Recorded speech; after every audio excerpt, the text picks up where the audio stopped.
so they take away their combinations, any combination that could come out with Tagami. So again, all the options are out on the table, and they decide to pick the Jushin with the Alpha and Suyo.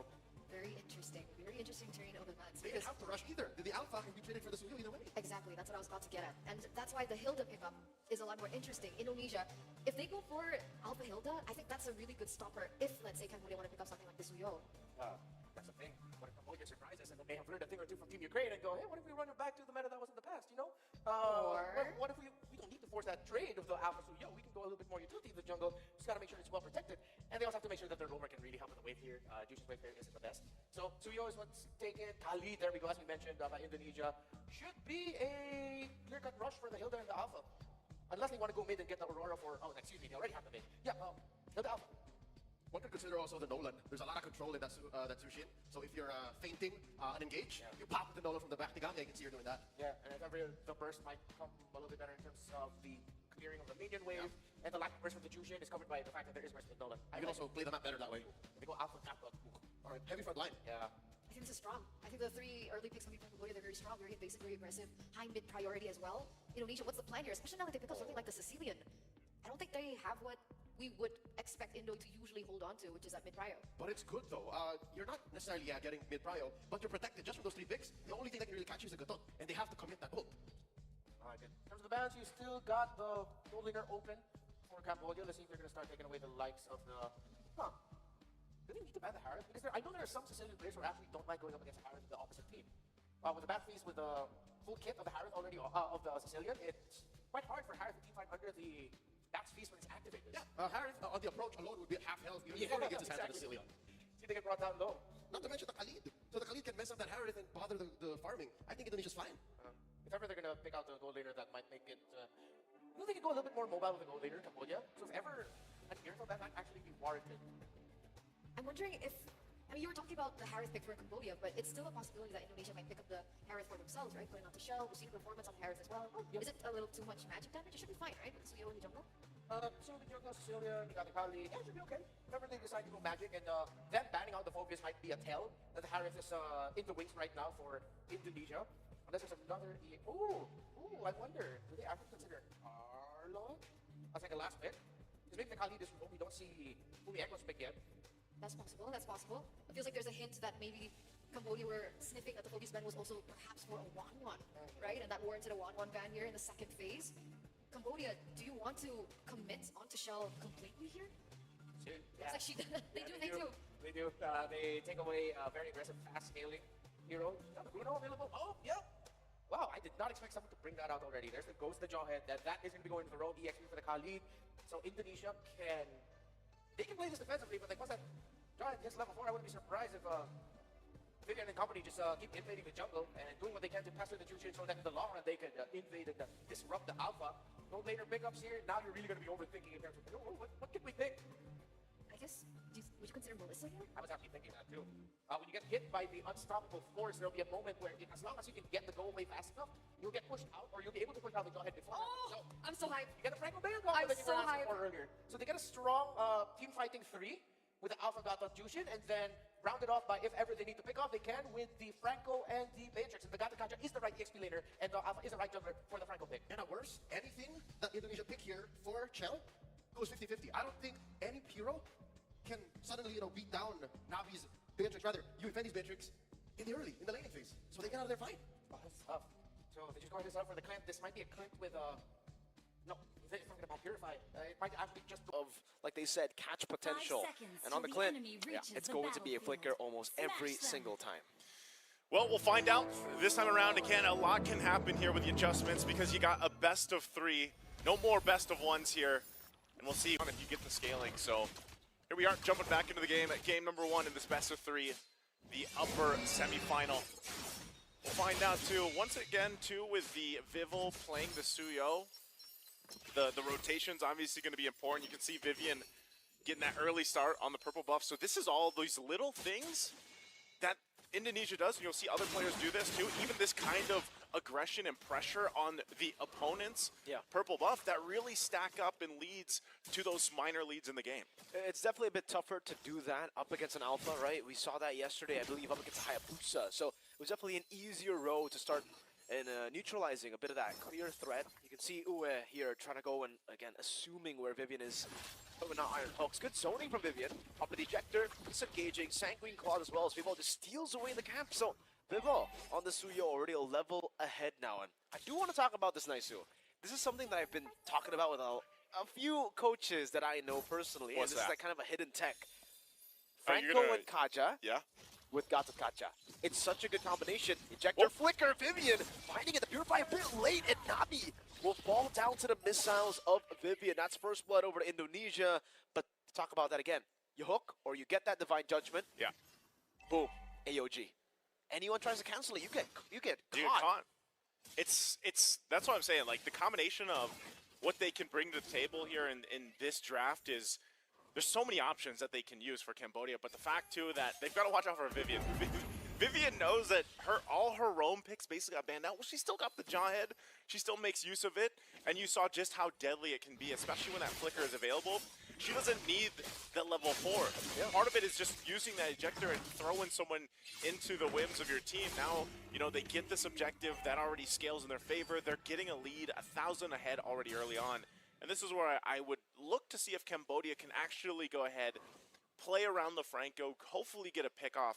But I'm almost wondering, even with Tagami, man. Tagami, if you guys missed her performances yesterday, she was on point.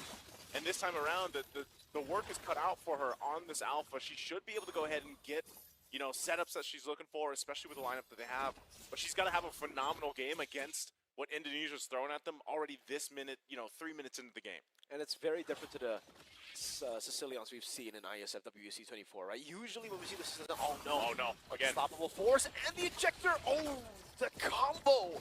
Vivo was ready with the arrow, just shoots her down, and man, Nabi got Purify at the end there, but it was just too quick. Vivo's so ahead, Tagami's gonna be bursted down by just Vivo's damage. Vivian doesn't have the flicker, so luckily Tagami will still be able to escape. But again, this Sicilian, unlike the Sicilians we've seen in WEC24, she is just getting all the gold. That's such good clearing right there. You know, utilizing the Suyo plus the Sicilian. Now they're going to make their way down bot. Raging Sandstorm with a flicker to get both of them. Yui Fendi caught in the ejector. Fumieko will take a few more turret shots. Yue gets the kill. The AOG to try to save her in the bottom lane, but it's Vivo who can just blink out to safety, and they only lose Fumieko, who's again just the engager. Yeah, her whole job there was to go ahead and use that flicker, use that Sandstorm. There you go. Hook's going to land, but Yui's not going to be able to do much at all. Whoa! Again with the ejector, Yue is going to be taken down. City picks up that kill right now as Moshi gets chunked low by the bad impact as well. Yui Fendi zoned away by a Sicilian in the early game, and that's the orange buff taken away by Vivo. I just want to say, efficiency right now with Very. the flicker here from Vivian. Every single time it's up, she's ready to make a call for a play. And that's the thing, it almost feels like this Jawhead has focusing mark. I feel like by the time she actually ejects someone backward, they're basically dead. They're already dead in the air, and that's the trouble part, especially when you can't really fight into that. Now they're going to actually try to contest this turtle here. This is troublesome. Two-man Sanguine Claw. Fumieko getting the Raging Sandstorm. Even with the Purify, she isn't able to escape. Vivo gets the turtle, and everybody just gets slain here around the river. It's almost like they can't do anything at this point, Naisu. It's too big of a lead. The hook from Yue, but it will not connect. Vivian can see already, looking for the ejector again. Oh, good bloody hunt, but now you're going to be caught in everything. The quick draw too. Yui Fendi slashed down to the tier 2. Indonesia are just wreaking havoc in game 1. Yeah, 5 minutes in, it doesn't feel like they're letting up at all at this point, and they're just pressing the situation. And you know, Vivian, she's got a couple options. It's either the flicker, the conceal, she makes a play, the rest of the team follows through, and you're just overloaded with damage. You know, this whole time too, Shell, she's been chilling. She's been having the gold lane experience down at the bottom. She's joined a couple of fights, but she really hasn't had to because there's just so much already happening that Indonesia's able to do. Further in that gold lead now, very comfortable, even with that tier 1 falling. It looks like there's going to be a push up top, but Vival tries to stop that from happening in the top lane. It looks like she's forced off. So we did it. They might actually just rotate up there. They're staying there. It's a 2v1, and anyways, it was cleared out. The Raging Sandstorm comes out, and Fumieko gets the kill. Moshi, oh no, it might be too close of an AOG. Not far enough to escape, and it's a double for Fumieko. Man, oh man, it's just Indonesia, like I said. every place on the map, that's where they're going to put pressure. There's no opportunity really to breathe for Cambodia right now. Even with this lineup, we got to start thinking, because this is most likely resources taken from them, more pressure on their side of the jungle. Looks like even the tier 2 might go down here if they continue to just knock it down. I think at this point, Cambodia, you know, they don't want to contest this next turtle. They might want to just focus on, all right, what's next? What's the next possibility for us here? And honestly, that's probably by the time the Lord comes up, they might be able to do something. But, you know, again, it's this damage that is just overloading. And even if you actually go ahead and kind of prep yourself up for that objective, Vivian is the problem. There's got to be some form of punishment for Vivian, and if she jumps in and tosses one of the members, it doesn't even matter at this point if she tosses one of the tankier heroes, right? You might be able to go ahead and toss Moshi. That might be the best target in Cambodia's favor, just because, you know, at least you can hope to tank that out or defensively Avatar the Guardian.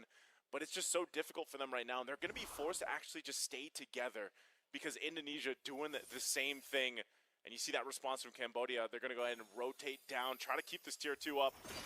But it's just eventually going to get taken down as well, as Indonesia has all the choices they want for objectives or kills at this point.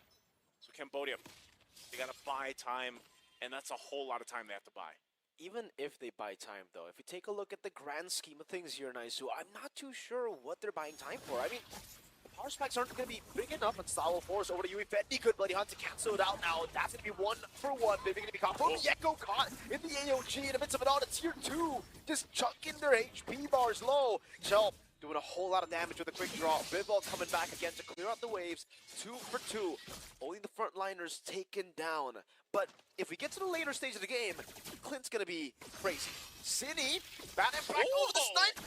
Nabi's burning down from the going one. It's not enough to take her down, but man, it surely is enough for them to zone Cambodia away from the tier 2. Holy Shield's going to pop here, so they'll at least get the shields down. But like you said, I agree with you, man. I think at some point in the game, you're going against a scaling lineup. You know, with the Sicilian plus that Clint, you're playing a game of range too. Indonesia, even if they didn't have this kind of lead, they have the lead in terms of range. And that's also why, you know, for the first draft, you see them pick up that Franco to hopefully close in some of that range, pick off targets, but that just hasn't happened. And the hardest part for Cambodia is really once they even break through that front line. Mind you, that front line is actually putting themselves in danger from Indonesia, so they're most likely going to go down anyway. But then how do you get to the Sicilian? How do you get to Shell here on this Clint? That is the most difficult part to what Cambodia can do. And honestly, if they try to force this at this point, with this kind of deficit, this could be a massacre for this Lord. So it looks like it's going to go and be taken by Indonesia. No contest. It looks like Cambodia is going to try to make a move elsewhere. At least for now, that Lord is secured by Indonesia. Real quick, before that Lord pushes in, what are we looking at here for defense? Do they have enough clear? I know they got a Beatrix, but do they have enough clear to actually stay in this game without it ending? I think they do. If we're just taking a look at Cambodia's lineup, they do have what it takes to clear out the waves. But we have to take into account that Indonesia are really good at sieging too. They got crazy range. The double C combo, yeah. Sicilian and the Clint. So much range, so much zoning potential, and even they got that dive potential in them. That Sandstorm, yeah. Echo, Raging Sandstorm, Vivian, Unstoppable Force. Even Vivo, very, very underrated initiator as a Suyo. Once you hold in that first skill, you can get it's an AoE stun tool. Yeah. It's a little bit too much. Here we go. Vivian using the conceal. She has an immortality too. She's going to toss Mochi, but already gets the Avatar of the Guardian out. Yep. So that's not available now for this base defense. The shields up top and mid are gone on the turrets. And this is the siege now that we're talking about from Indonesia, from a range as well, and just whittling down the health bars of these turrets. Sagami already caught down very, very low. You can see the way that Indonesia are just sieging at the space. Is they're waiting for the Lord to bottom lane to just slow push, taking it very, very slow. In the mid lane, they will continue this push. Bottom lane built up waves here. No more holy defense. City with a bad impact, just slowly chunking Tagami down. Mid lane going to be taken down. Vivian walks in with Unstoppable Force earlier, but Tagami is able to escape with the Spear of Alpha. Bottom lane base turret down as well. That's 2. All right, they know they have 2 turrets down. Vivian. Yep, ejector flicker. US going to just be isolated from the team. Moshi very low. These frontliners slowly but surely chunked down. And there's still some big waves that are going to be crashing down in the mid lane. Another super minion wave on Towards Cambodia. Moshi's hovering over Nabi. Chunked again, ejector ready. Good turn over, reading Sandstorm from Mieko. Does Wintercrown stop that from happening? And a Wintercrown as well from Mieko to respond it over.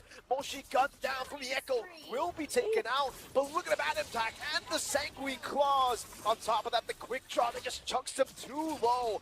No more minions. Cambodia can still survive, but Indonesia will continue with just the turret up top. Another Sanguine Claws. Oh, over the flicker, but it hits the wall. Now Bloody Hunt coming down with Spirit Bomb over the pinball. Goes in and dimes in the back line. Finding the shot in the base. The base is also just wide open for Bibble to take. Game 1 to Indonesia. I thought there might be a moment there where Cambodia actually stayed in that